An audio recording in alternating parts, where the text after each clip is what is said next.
In this verse, there are many important words which could be very elaborately explained. But we shall briefly discuss the important aspects of each. The final statement is Atmavit Charanarchanam. Atmavit means a self-realized soul or bona fide spiritual master. Unless one is self-realized and knows what his relationship with the super soul is, he cannot be a bona fide spiritual master. Here it is recommended that one should seek out a bona fide spiritual master and surrender unto him, Archanam. For by inquiring from and worshipping him, one can learn spiritual activities. The first recommendation is Swadharma Acharanam. Swadharma Acharanam. As long as we have this material body, there are various duties prescribed for us. Such duties are divided by a system of 4 social orders: Brahmana, Kshatriya, Vaishya and Shudra. These particular duties are mentioned in the Shastra and particularly in Bhagavad Gita. Swadharmarchanam means that one must discharge the prescribed duties of his particular division of society faithfully and to the best of his ability. One should not accept another's duty. If one is born in a particular society or community, he should perform the prescribed duties for that particular division. If, however, one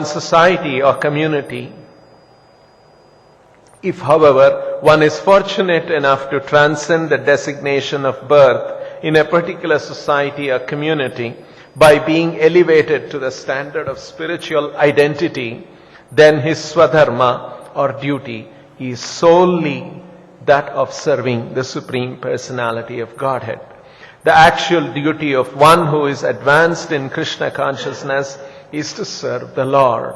As long as one remains in the bodily concept of life, he may act according to the duties of social convention. But if one is elevated to the spiritual platform, he must simply serve the Supreme Lord. That is the real execution of Swadharma. So, we are seeing here Lord Kapila, son of Devahuti, speaking to his mother. In the previous verse, we saw Shri Bhagavan Uvacha, Yogasya Lakshanam Vakshye. I will explain to you the characteristics of yoga. And in the very second verse, Kapila has begun to describe the characteristics of yoga. He begins by saying, Swadharma Archanam Shaktya. One should perform one's prescribed duties to the best of his ability. Shaktya. Vidharmacha Nivartanam. And one should not do duties which are not prescribed to oneself. And Daiva Labdhena Santosha. Be very, very santosha, satisfied. Samyak Toshaha. Very, very satisfied with Daiva Labdhena, what the Lord grants. And Atmavit Charana Archanam. And one should serve the lotus feet of Atmavit. Atmavit is one who knows Atma, one who knows the self, or one who is self-realized. Such a self-realized person, we must serve his lotus feet. One should execute his prescribed duties to the best of his ability, Swadharmarchanam Shaktya, and avoid performing duties not allotted to him, Vidharmacha Nivartanam.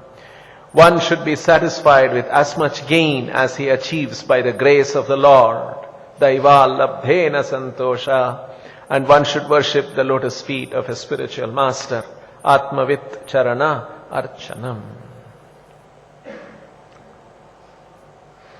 So, Prabhupada has explained here this principle of in the Varnashrama, one should do duties that are prescribed to that Varna and Ashrama. and one should not do duties which are not prescribed for that varna and ashrama. Krishna uses this argument too in the Bhagavad Gita, because Arjuna had proposed that he will go and beg rather than fight in the very first chapter of the Gita. What is the use of fighting and killing my own kinsman, my teacher, my grandfather, and all of my relatives, and kill them? Better than that, I go and beg and live a life of begging. So, leading a life by begging is the vritti of a brahmana, of a sannyasi. And Arjuna is not a brahmana, is not a sannyasi. He was a kshatriya. He has to rule over at least a village, if not a big kingdom, at least one village. So that is swadharma of a kshatriya. But he was staying vidharma. He was trying to do not his dharma. Let me lead the life of a mendicant, like by begging. That would amount to vidharma. Chanivartanam, he should not do. So that argument Krishna uses among many other arguments. And towards the end of the purport, Prabhupada brings out something very, very important. If, however, one is fortunate enough to transcend the designation of birth in a particular society or community by being elevated to the standard of spiritual identity, then his swadharma or duty is solely that of serving the Supreme Personality of Godhead. The actual duty of one who is advanced in Krishna consciousness is to serve the Lord. As long as one remains in the bodily concept of life, he may act according to the duties of social convention. But if one is elevated to the spiritual platform, he must simply serve the Supreme Lord. That is the real execution of swadharma.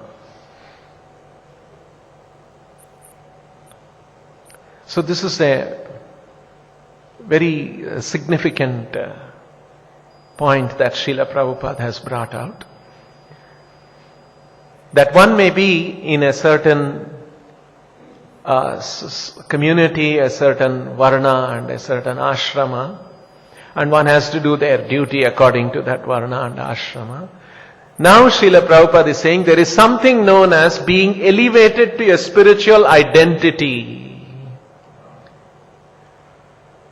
And once one is situated on the spiritual identity, then one does not have to worry about those particular varna and ashrama duties.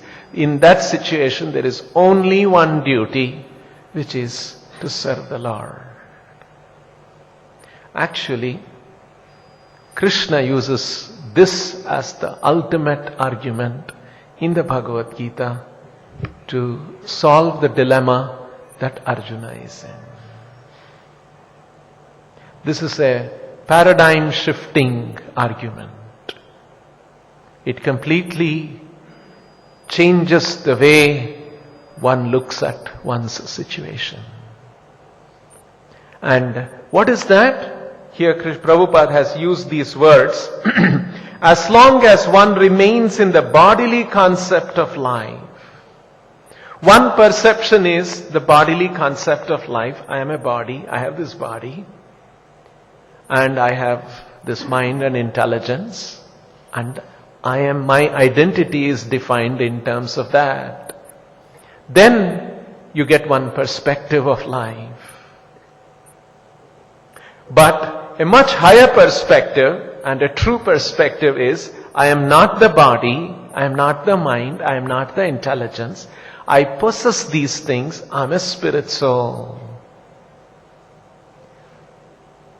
That perspective is this becoming free from the bodily concept of life. That is called being situated in the standard of spiritual identity. And when one comes to that platform, then his swadharma becomes only one activity, which is to serve the Lord, which is to please the Lord. And Prabhupada has said, if one is fortunate to come to that platform, not everyone will be fortunate. Most people will be in the bodily concept of life, and they will be doing their respective duties, and life will be going on. But if one is fortunate, then this becomes his swadharma. Swadharmarchanam shaktya. One should do his swadharma of serving the Lord to the best of his ability, vidharmacha nivartanam, and never do activities which is vidharma, which is against serving the Lord.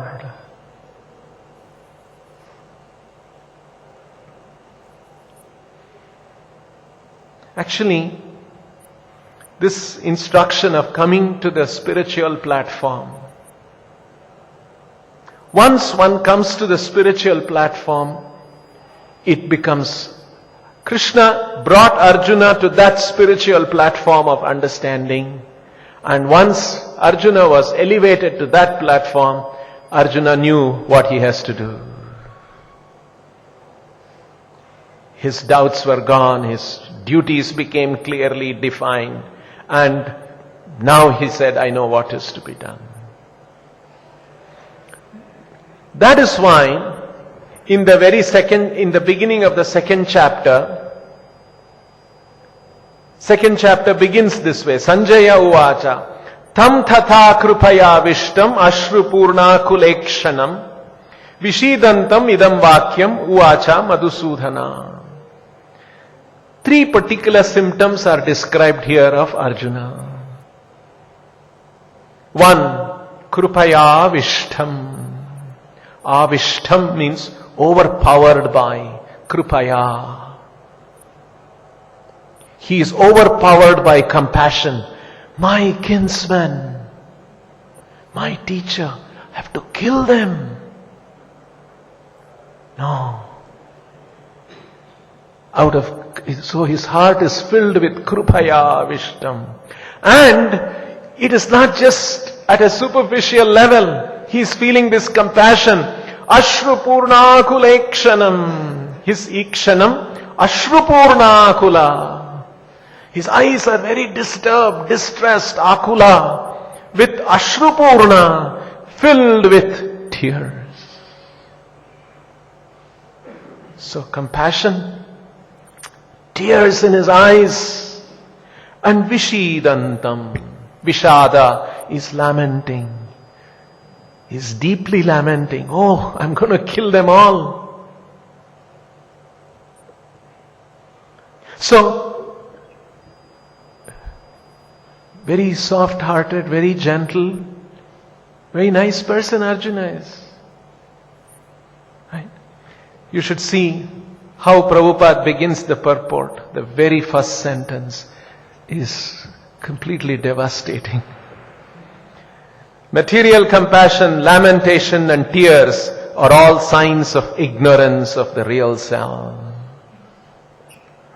These are all signs of ignorance. See, this is because Prabhupada is trying to help us come to the spiritual platform. When you are on the spiritual platform, you look at these things, you see in one way. When you are in the material platform, you look at these things, you see in a different way. This is the change of vision, change of perception that Krishna brought about in Arjuna.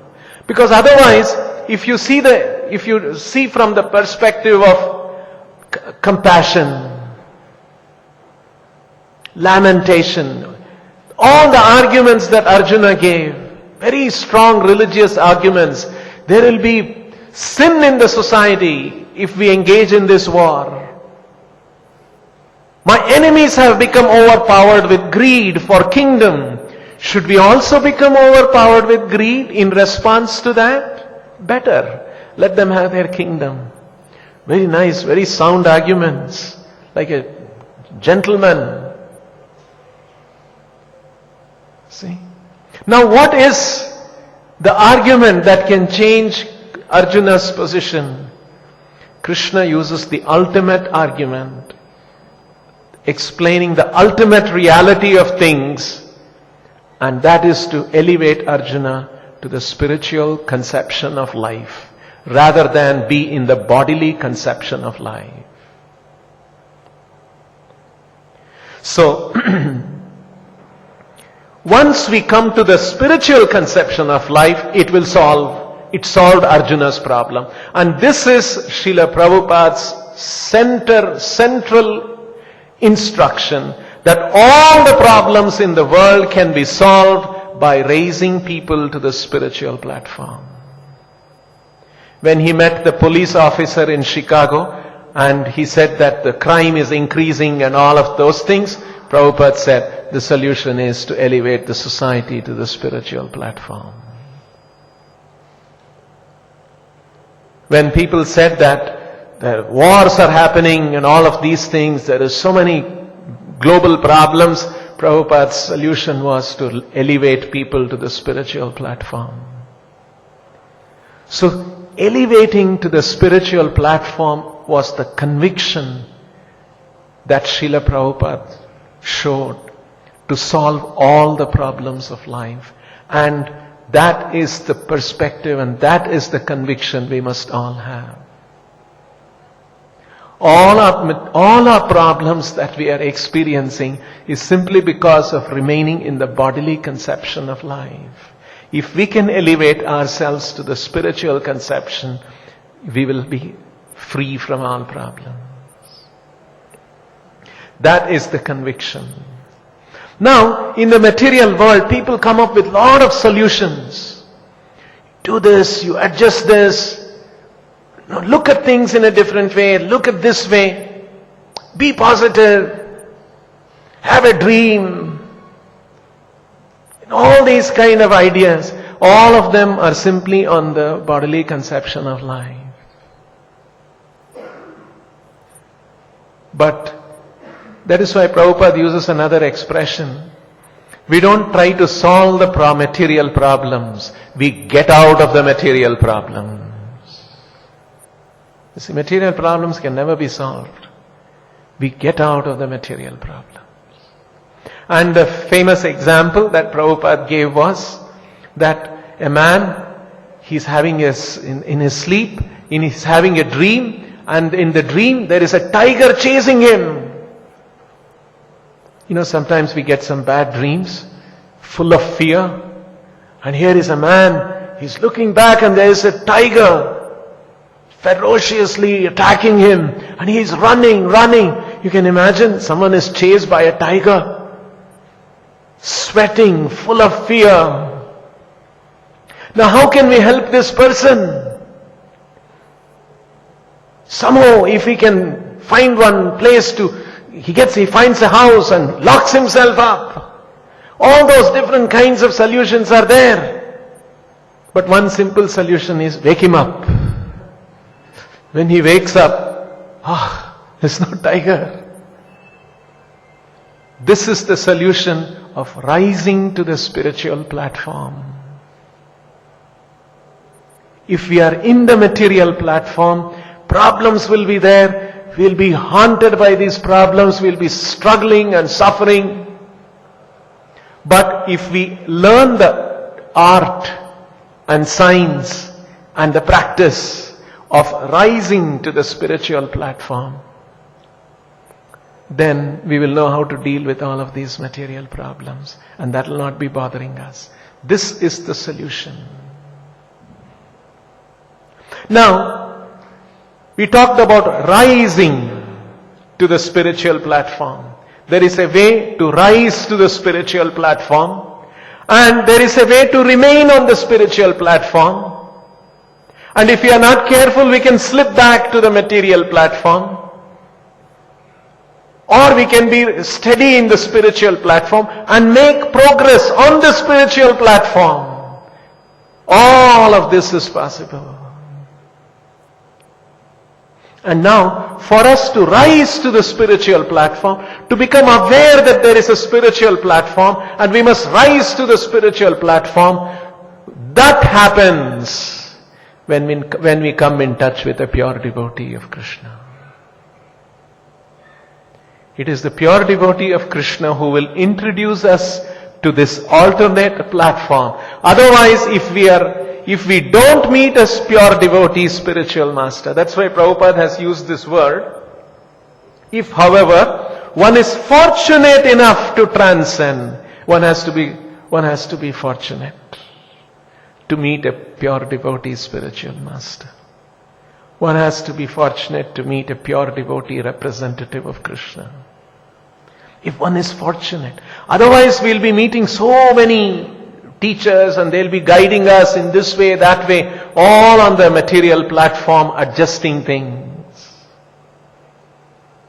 If we are fortunate and meet a spiritual master, he will guide us to come to the spiritual platform. That is why Prabhupada says, Arjuna was fortunate that he met Krishna. He had Krishna to advise him. In the same way, if one is fortunate to meet Krishna or Krishna's pure representative, who will also advise Krishna's instruction to elevate ourselves to the spiritual platform.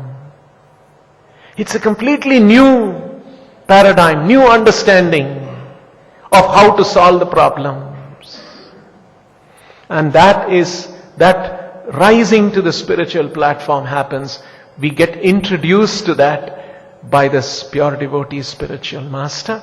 And then in this age, to rise and to remain on the spiritual platform, the most effective way is chanting the Hare Krishna mantra. Because we are chanting every day, we can rise and we can remain.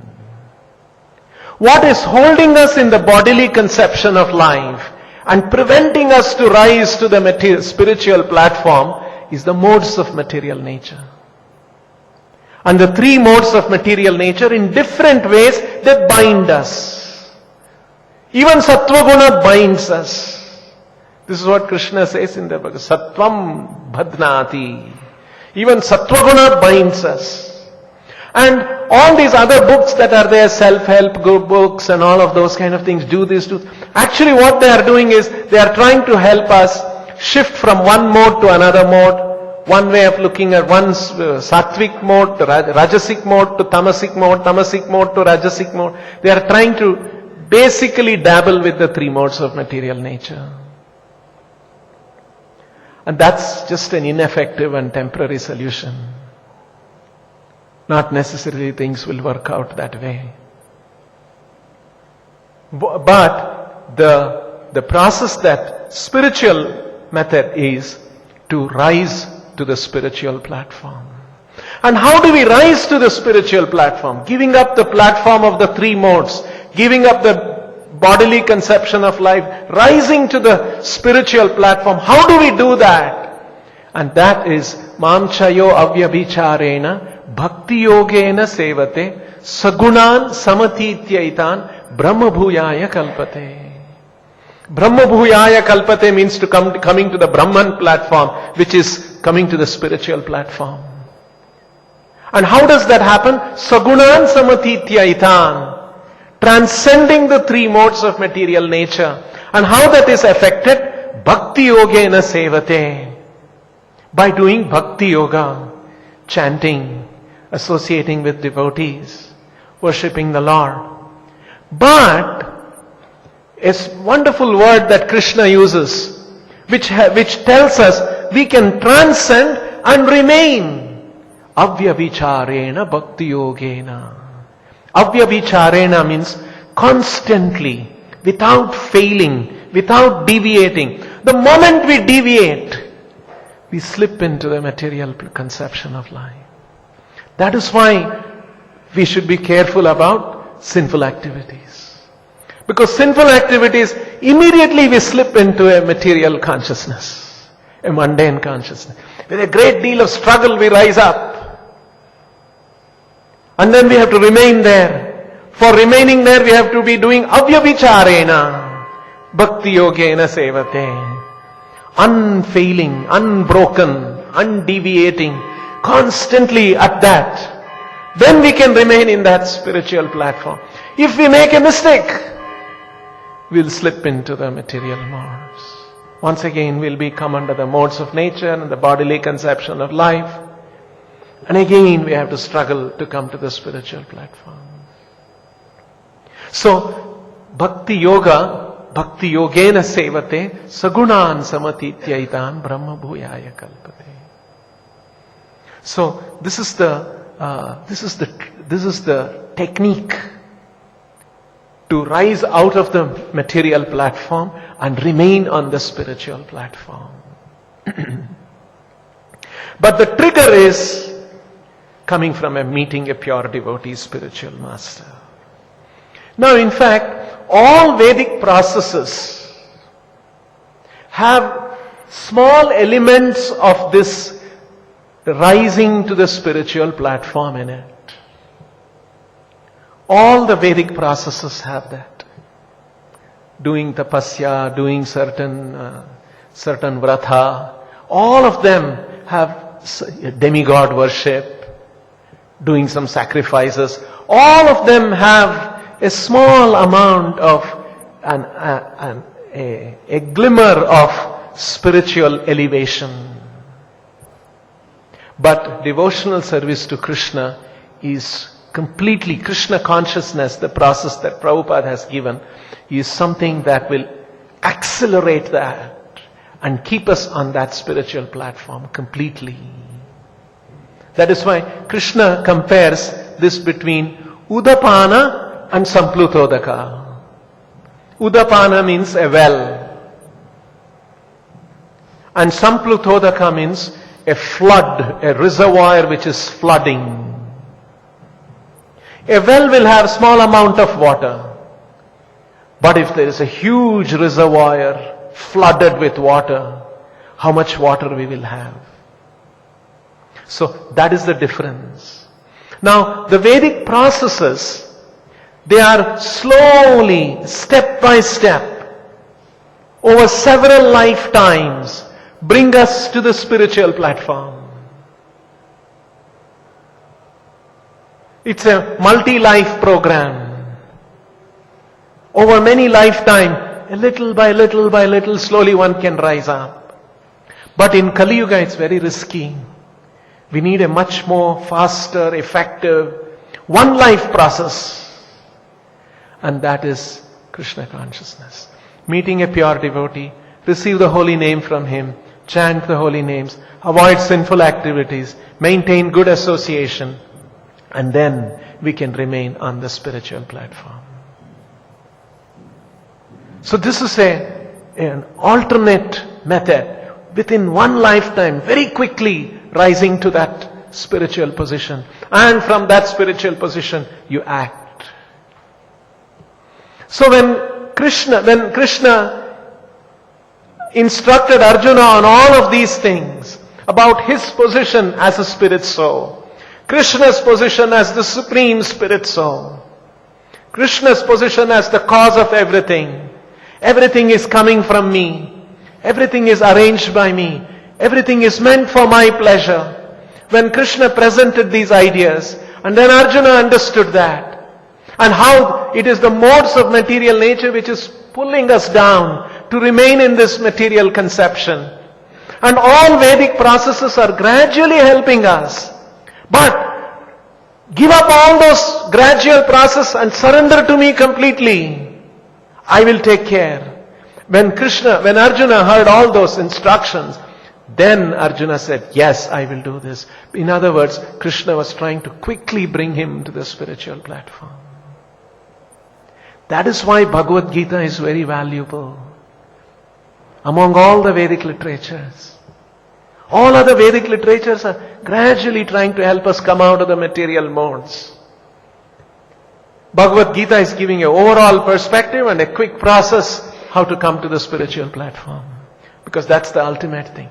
And then the Bhagavatam says further, after coming to the spiritual platform, how you can make further and further progress becoming more and more purified, more and more devoted to Krishna, and more intensified our devotion to Krishna, and more sweeter mellows of Krishna. What are these different mellows of Krishna? What happens when one progresses? All of this is further elaborated in the Srimad Bhagavatam.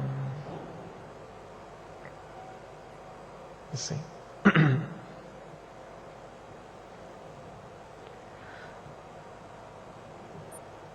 Prabhupada was very concerned about politics in the institution. Because any institution, if you take any institution of human beings, there will be politics. Prabhupada was very concerned about politics plaguing and crippling our institution too. And Prabhupada warned, if everyone is focused on developing oneself spiritually, if one is trying to rise to the spiritual platform, then there will be no politics, no diplomacy. And we can have a society free from politics if everyone is focused on elevating oneself spiritually. A Vaishnava institution, a Vaishnava society, a Vaishnava means being on the Vishnu platform, on the spiritual platform. If we are on the material platform, we will be our conception, because we have a bodily conception of life on the material platform. We are under the modes of material nature. That will be driving us helplessly to seek sense gratification, to seek happiness for oneself. If we are striving to remain on the spiritual platform, then in such an institution, there will be no politics. Politics means, Prabhupada said, thinking of one's happiness. Spiritual platform means always thinking of welfare of others. Always working for the welfare of others. So, if we come to the spiritual platform, that is the spontaneous thinking, how I can work for the welfare of others, not for my own happiness. So, only if we keep ourselves individually and as a group on a spiritual platform, constantly striving to be on the spiritual platform, we can create an institution free from politics.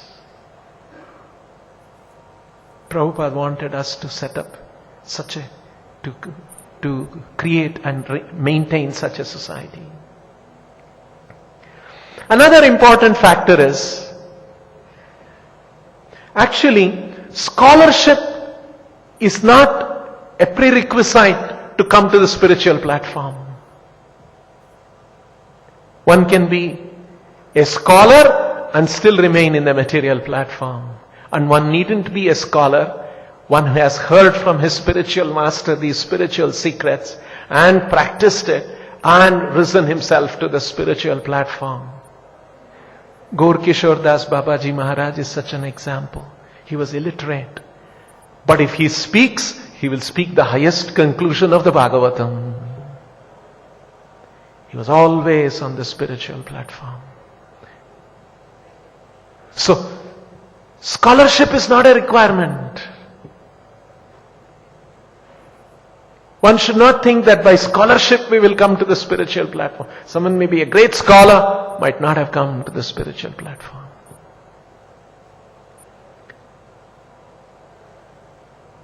Another factor is, Bhagavatam explains, here Prabhupada has said this towards the end. As long as one remains in the bodily concept of life, he may act according to the duties of social convention. But if one is elevated to the spiritual platform, he must simply serve the Supreme Lord. That is the real execution of swadharma. That is why the famous verse in the Bhagavatam, Devarshi bhutaptan runam pitrunam naking karo nayam charuni charajan sarvatmanaya sharanam sharanyam gato mukundam parihritya kartam. We have got runa. Runa means obligation or a debt to several people. Devarshi bhutatman runam pitrunam. Deva, Rishi, Atma, Pitru, Nrunam, general human beings, to the Devatas, to the Pitrus, forefathers, to our parents. Because we have gained from all of them. We have received benefits from all of them. So there is a runa. There is an obligation. But Sharanam Sharanyam Gato Mukundam Parihrityakartam. Parihrityakartam means we can give up all these obligations and duties if we have become Sharanam Sharanyam. If we have surrendered to Sharanyam, Mukunda, who is the Sharanya, who is the one who gives shelter to everyone. If we have taken shelter of him, then one is not anymore obligated to any of these. Because now we have come to the spiritual platform. That is why Srila Prabhupada's famous statement, when we are in ignorance, we have so many duties and responsibilities in this world. When we come out of ignorance and we are situated in the spiritual platform, we have only one duty. We have no duty save and except serving Krishna. That is the principle of coming to the spiritual platform. And so, Prabhupada, every time an opportunity comes, Prabhupada is pointing out. And when we come to the spiritual platform, all other spiritual instructions are automatically included. For example, Daiva Labdena Santosha. If one is on the spiritual platform, automatically Daiva Labdena Santosha, satisfied with whatever the Lord has given me, will become a easily attained state of consciousness. It's like saying, if you have 1 crore rupees, it means you already have 100 rupees. 100 rupees, 200 rupees are all included when you have 1 crore rupees. So when we come to the spiritual platform, all other instructions, all other spiritual directions which are there, gradually helping us to move up through the labyrinth of the modes and disentangle ourselves from the modes. All those different instructions completely included in the platform of spiritual consciousness, spiritual identity. This is the beauty, this is the special thing that Krishna consciousness teaches, and Bhagavatam is all about bringing us to the spiritual platform, steadily remaining there and making further progress to understand the whole world of spiritual dynamics. We'll stop here. Grantaraj Srimad Bhagavatam ki, Srila Prabhupada ki jai.